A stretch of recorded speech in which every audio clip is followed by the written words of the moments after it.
Hey everybody, Dan here with Pain Free You. Days get dark too quick.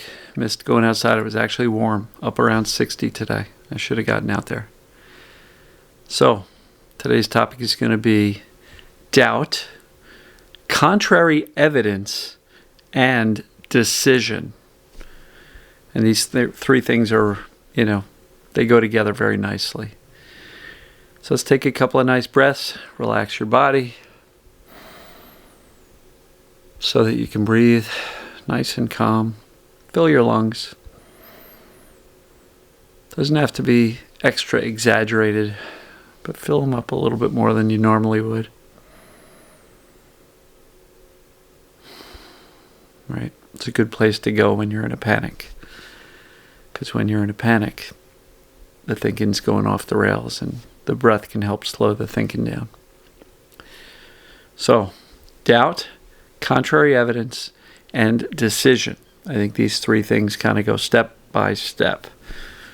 So, who here has doubt about their pain or their symptoms? Who here doubts that it's really a mind-body thing versus some type of a physical, biological, chemical imbalance, toxicity, something, illness?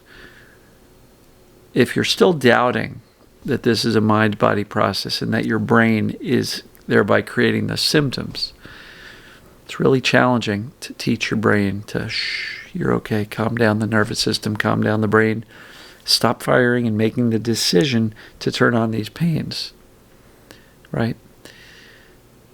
If you have doubt as to the cause, you're usually going to be in fear, a lot of fear. And what's fear do? Fear keeps things persistent. Right? Because fear is the fuel. Fear and attention. It's the fuel for chronic symptoms. So doubt virtually guarantees you're going to stay in fear. And if your brain's job is to keep you safe and alive, and these symptoms are the brain's way of kind of warning you and saying, hey, look out, there's danger. If you're uncertain as to what's causing the symptoms, if you think that it's the food, if you think it's the body position, if you think it's the disc, or the tar lava cysts, for example. Spoke to somebody today. If you think it's a physical structural thing, or some kind of an illness that hasn't healed, your brain's always going to stay vigilant, because it's always going to go, hey, what are you doing? You're bending over. You got that bad back. Don't do that. Right? That was my example. So, doubt is really powerful to keep you kind of stuck in fear. And I usually don't use the word doubt. I usually emphasize the positive, which is we need clarity. We need certainty. Right? So here's the deal. When you have doubt, I'm going to encourage you to keep your eyes open for contrary evidence. And so people will say, I had an injury from 10 years ago. Like, okay. And did the pain start immediately? No, it was like 2 weeks later. Okay, well, that's contrary evidence. That doesn't support an injury, because injuries typically hurt when they happen.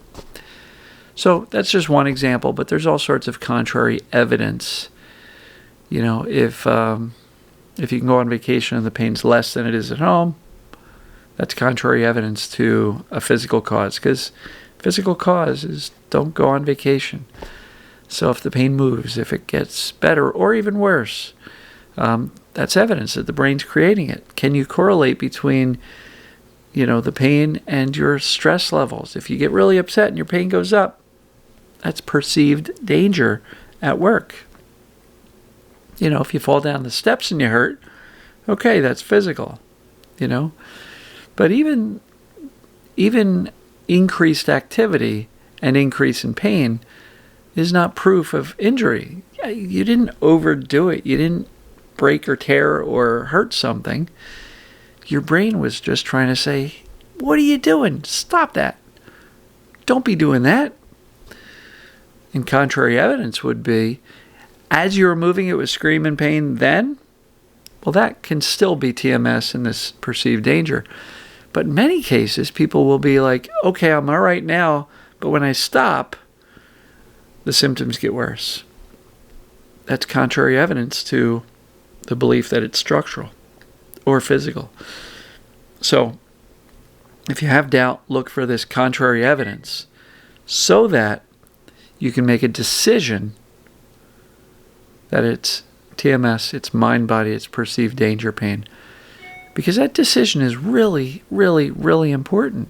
Without that decision, and you're always kind of waffling back and forth, maybe it's physical, maybe it's not, your brain's going to stay with the warning message, which is the pain or the symptoms. And so it's really important to get clear. So you get the clarity, eliminate the doubt with the contrary evidence, and make a decision. You know what decision means?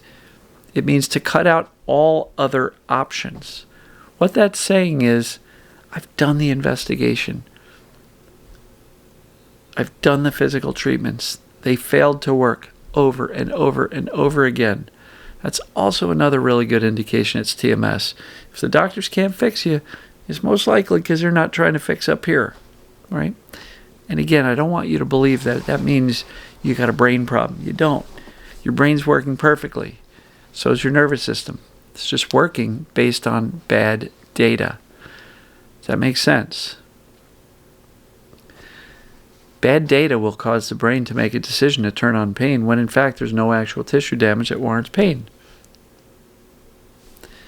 So what we're doing here in these daily videos and in my group coaching and in my one-on-one coaching is eliminating the doubt, getting very clear, helping people make decisions that this perceived danger pain, TMS, this is the only thing that makes sense. And once you make that decision, the cool part is your brain starts to scan all the time, looking for evidence that the decision and the belief that you just made is true, right? Belief is nothing more than a decision that your brain has confirmed by looking for evidence. So if you want to believe that it's TMS, make a decision. Damn it, I've done the research, case closed, investigation done. I'm not going to keep going back and wondering if it's physical. And every time I notice myself doing it, I can go, shh, no, it's not. Don't do that. You've been down that path 150 times yesterday. You don't need to do that anymore. Because hanging on to doubt doesn't keep you any safer. Make a decision that TMS, mind-body pain, perceived danger pain, or symptoms is the only thing that makes sense. Doubt and fear does not keep you safer. And so many people go, but damn, what if it's not TMS? What if it is and your fear is keeping it around? Right? I'm not picking on anybody. I love all you guys and gals. I want you to get better so bad. Right? I wouldn't be doing this crap every single day if I didn't want you to get better. Right? So, what are we talking about? Doubt. Offset that with contrary evidence. Make a decision that TMS is the only thing going on. Right? This perceived danger, pain, or symptoms. It's the only thing that makes sense. It's the only thing that's going on. And for people who go, well, I have a structural problem, but I know TMS is involved. I don't know. It's very unlikely that you have both, right? If you have a true physical problem, it's going to hurt the same all the time, every day, no matter whether you're hanging out with friends or, on vacation or whatever. Typically, structural problems hurt the same way every time. And if there's any variation whatsoever in your symptoms, or they can even be brought on just by fearful thoughts about, oh my God, I've got to go out, to the grocery store, and you start hurting before you even leave, before you even get off the couch. That's evidence your brain's creating it. Your brain's going, hey, don't go to the store. Here's some pain to make sure you don't go. Right? Look for any type of evidence like that. Keep an evidence log. But this stuff is so important because if you're carrying around doubt, you're carrying around fear. If you're carrying around doubt and fear, it's going to be really hard to teach your brain to turn off the pain. It's no more simple than that. It's no more complicated than that, I should say. Perceived danger is the issue. Consistent messages of safety is the solution, the cure, the prescription, if you will. The key phrase being consistent. Don't freak out in the morning and then, do consistent messages of safety in the afternoon and go, how come this isn't working for me? Because you keep on freaking out in the morning, for example. And so freaking out won't get you better. It'll keep you stuck in the fear mode. And you wouldn't be freaking out if you were certain that it was TMS and TMS only, and you were certain, you had the confidence, like yesterday's video, you had the confidence that you can get out of it through the methods I'm teaching all the time. You wouldn't be freaking out if that were the case. You'd be able to calmly reassure yourself and stay out of the freak-out zone. So, if you've got doubt, offset it with contrary evidence so that you can make a decision that TMS, mind-body pain, perceived danger pain, or other symptoms is the only explanation that makes sense. Because if it was medical, the doctors would have fixed you by now. So this is the only thing that makes sense. And committing to this decision will help you start to see more and more proof that you're on the right track. So I hope this makes sense. Make a decision. Decision is so, so powerful. All right, folks. Love you. We will talk to you tomorrow.